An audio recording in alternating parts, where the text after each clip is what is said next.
और आपके तवज्जो से जी मैं बताना चाहूँगा कि चीफ मनीषा साहिबा ने जो कैथ लैब का इनिशिएटिव है उनका, जिससे जो अभी वो भी तकरीबन अगले 10-15 दिन के अंदर कैथ लैब भी हमारी इस्टेब्लिश हो जाएगी, जिससे जो है हार्ट के रिलेटेड जो भी बीमारी है उसका, अगर इवन के किसी को स्टंट डलना है,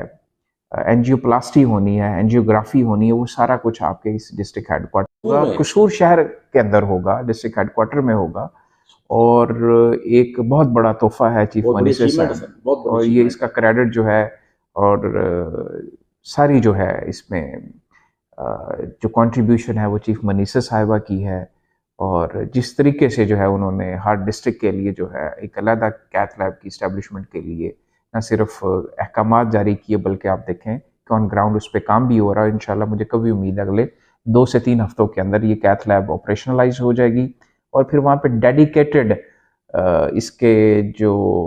हार्ट के सर्जन्स या इंटरवेंशनलिस्ट, जो भी अप्रोप्रिएट जो मेडिकल और पैरामेडिकल स्टाफ होगा कार्डिक का, वो इंशाल्लाह यहाँ पे 24 घंटे मौजूद होगा। तो फिर यानी जो कहा जाता था कि लाहौर ले जाओ, तो इस तरह आप इंशाल्लाह ये भी हमारे हार्ट के रिलेटेड भी जो इश्यूज है इंशाल्लाह वो भी कॉम्प्रिहेंसिवली एड्रेस हो जाएंगे।